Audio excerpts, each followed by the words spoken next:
Welcome back everyone, Mariah Monetize, and in today's video I'm going to be going over a quick little update when it comes to the hurricane and my personal living conditions here in Puerto Rico.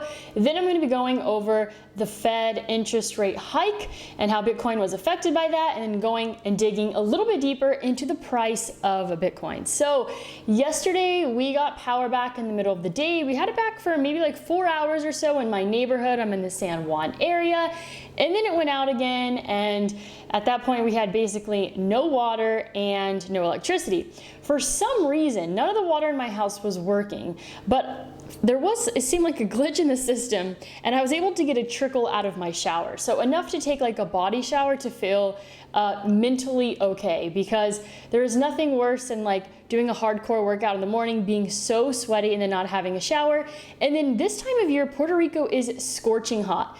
Honestly, today felt like one of the hottest days I've ever experienced in Puerto Rico. And so that's like on top of it, right? You don't have air conditioning if you don't have a generator to run your entire house or apartment, wherever you may live. So this morning, woke up to power and water, was really excited, washed my hair, and then in the middle of the afternoon, the power went out all over again. I'm grateful that I have a generator, so water's up, power is out once again, and hopefully it comes back soon. I was having a really interesting conversation with my roommate, and we were talking about, I was asking the question, I'm like, does living in Puerto Rico, you know, we've both been here for about 4.5 years, does living in Puerto Rico help us manage expectations, have low expectations, or is it giving us trust issues? And so I personally didn't find a conclusion, but Puerto Rico really does make you lower your expectations and essentially have no expectations, which is kind of a good thing in life. I think that it's just hard to be disappointed, right, when you just don't have any expectations.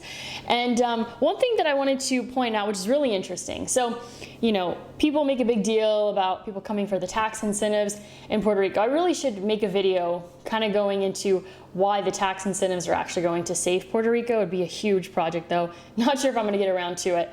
But this kind of put into perspective how Puerto Rico is the least most desirable place to live that is part of the United States, you know, in many cases.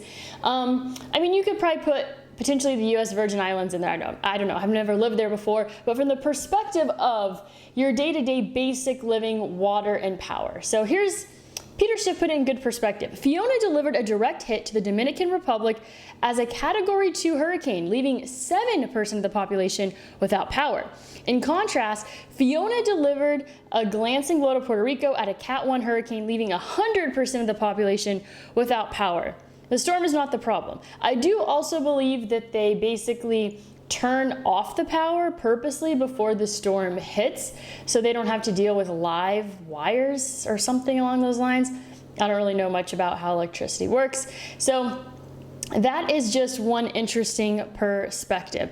Okay, so when it comes to Fed interest rates, 0.75%, 75 basis points is what they raised the rates to. And so let's go ahead and kind of see how that affected the price of Bitcoin. Bitcoin currently sitting at $19,125. Let's go ahead and take a look here at the 5-minute chart. I believe it was announced about 30 minutes ago at 2 p.m. is when they announced it. And you can see the volatility that came in when it was announced. This right here is that candle, that 2 o'clock candle, a high of 19,949 and a low of 18,886. Yeah, actually quite a bit of a drop there, and then Bitcoin has since rebounded. So it was actually gaining some momentum leading up to the announcement, and then sharply dropped right after that. So let's go ahead and zoom out on Bitcoin and take a look here at the weekly chart. Weekly chart here is on a red 6. It's going to be really interesting over the next 3 to 4 weeks to see if Bitcoin can hold this low. I don't really anticipate it to hold that low, but we shall see. I still do not believe that the bottom is in. Let's take a look here at the daily chart. Daily chart has made a lower low. We might see a little bit of a bounce off of this green 9, but overall, in my opinion, Bitcoin still looks quite weak. 12-hour chart looking ugly, nothing positive there. 4-hour chart actually looks here a little bit better. We could see a momentum shift on the 4-hour. Maybe the 1-hour will give us some more clarity. I really wouldn't be interested in like trading around the Fed announcement. So that's just, you know, some volatility that we're seeing there that I would not really be interested in touching. So ultimately, you know, Bitcoin was headed towards $20,000 and it dropped significantly. It dropped over $1,000 on the news and then sitting back at $19,000. Let's go and take a look here at the 30-minute chart. As you can see here, the main thing is that that particular candle was quite vicious. I actually want to take a look at the 1-minute chart because look at this volatility here in 1 minute. In 1 minute, that high was 19,949, the low is 18,800. Wow, that is a ton of volatility in a 1 minute period of time.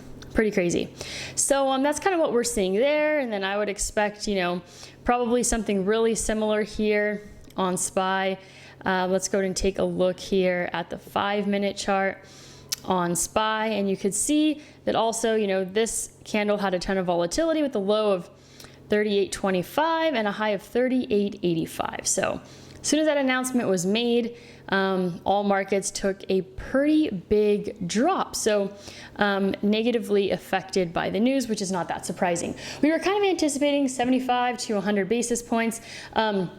There's also some other information that kind of came with the Fed making this announcement. Let's go ahead and go over those really quickly here.